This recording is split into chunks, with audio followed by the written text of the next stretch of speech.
My ex lied about vaccinating our daughter. Me and my ex split up before our daughter's birth. There were a variety of reasons for this that I won't get into here. One of them, though, was her anti-science beliefs. She's an anti-vaxxer and doesn't trust science or medicine at all. Well, this sucks because our daughter was born premature and immunocompromised. We have 50/50 custody of her, but due to her condition and my wife's anti-science beliefs, we argue constantly on how to handle her. Well, recently our daughter has made incredible progress, and last year was given the go-ahead to get vaccinated for certain viruses including chickenpox and the flu. My ex went crazy about this and started making my life a living hell, and threatened up and down to take me to court. Around this time, I also got a new job that paid a considerable amount more than my old. When this happened, I decided I wanted to move my girl into a private school that has a program for immune-compromised children and offered to pay 100% of tuition. The only problem, for her at least, is that this school requires students to be fully vaccinated, up to their medically allowed limit in my daughter's case. My ex fought me up and down on this and we ended up in court. The judge agreed with me and ordered my daughter to be vaccinated. Ex had a full breakdown, but in the end agreed only on the condition she get, to take her to lessen the emotional damage and make sure the doctor doesn't poison her. I demanded the medical forms confirming this, and she agreed. So, my daughter finally got vaccinated and last fall started at her awesome new school. Well, last week, my daughter got incredibly sick and had to be rushed to the hospital from school. She somehow had contracted varicella, chickenpox, despite being vaccinated for it. I have been stressed out from the minute I got the call and confused as all hell how she got it. My daughter must have picked up on this and thought I was mad at her because when I was visiting her in the hospital, she decided to tell me the secret mommy promised to make her keep. Turns out my ex didn't vaccinate her. She made my daughter lie about it. Instead, she has been using special oils and salts to keep her from getting sick. What about the forms I got saying she was vaccinated? They're fake. I called the doctor and it turns out she never went in and he never signed any forms confirming she was vaccinated. So my ex lied and faked forms to convince me she was vaccinated. I'm pissed to say the least. My daughter is in the hospital because my ex decided to let her beliefs come before our child health. My ex doesn't know I know yet, and I told my daughter not to tell her. I want her gone now. How do I approach this to make Sue my ex suffers for this? I have the forms she handed me and texts from the day she took her. I also have the doctor on record saying he never signed off on these and that the ones I have are forged. I'm planning on speaking to a lawyer, but I would like to know, going in, what to do. Update 1. Well, a lot has happened since that day. My daughter is safe with me and was let out of the hospital about a week ago. She is getting better every day. I know though, you guys want the full story, so here it is. After I made that post, I took the advice given to me, and the next time I saw my daughter, I told her that it was wrong of me to ask her to keep secrets and that it's okay to tell her mom. Along with that, I saw a lawyer recommended to me by a trusted party. When I went to see him, he told me that this is a case lawyers salivate over, and that my ex is in a lot of trouble. I immediately filed for emergency custody of my daughter.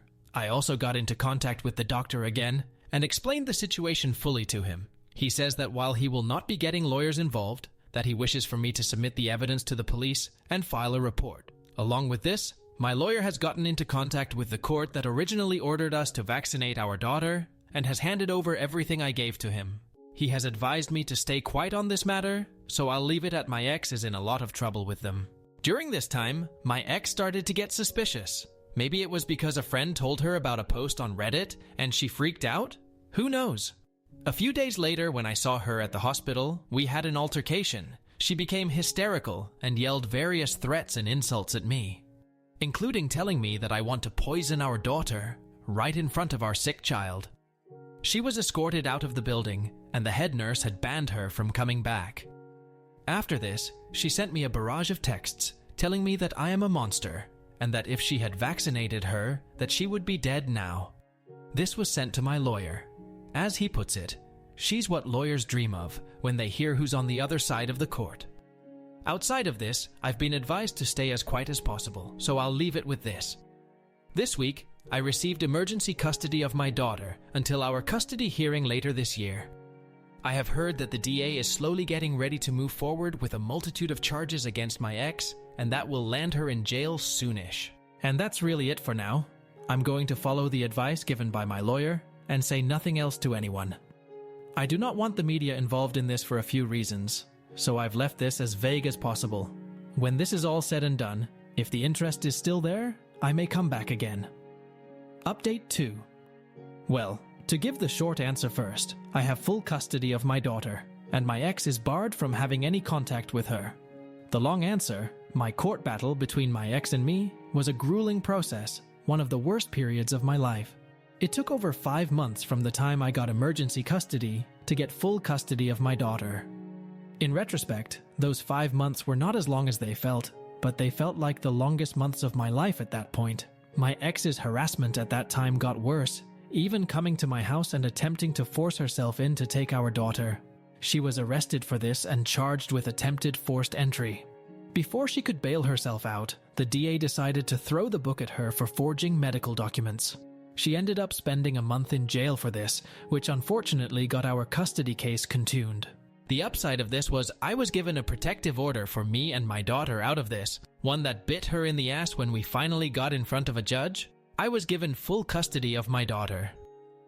My ex and her lawyer pissed off the judge by trying to claim that I had planned this all from the start, forcing her into a corner to vaccinate our daughter so I could use her response to initiate the custody battle. Her actions, her upcoming hearing for committing felony forgery and forced entry, along with the protective order, convinced the judge that my ex was more than a danger to our daughter. She lost all custodial rights, and as of now is not legally allowed to contact her in any form. My protective order was extended by 2 years as well, but I didn't need it as it was only a few months later she went to prison. My ex pleaded out. They dropped the forced entry charge, and she only got 2 years in prison for the forgery, but was still hit with the felony. She was released early due to COVID though. Since then, luckily, I have had no contact with my ex outside of getting the child support I am owed. I am not really inclined to keep tabs on her personal life, but I know that she went off the conspiracy deep end. She is now a full canon supporter and dating someone who was involved in the January 6th intersection. Other than that, she has disappeared from my daughter's life entirely. As for me and my daughter, the past few years have been a living nightmare. We moved to a new state, and I had to put her into fully online schooling. But our lives are great. And amazingly, my daughter was able to get the COVID vaccine only a month ago and is cleared to go to physical school once the summer ends. This saga of my life has taught me so many things. I am grateful every day to have my daughter with me, safe and in a place where she can slowly grow and get healthier. It's kinda touching that so many people are interested after all this time in a normal guy like me and my daughter. I genuinely hope this is the last update I have to make. Thank you for your interest, and see you all over the next horizon.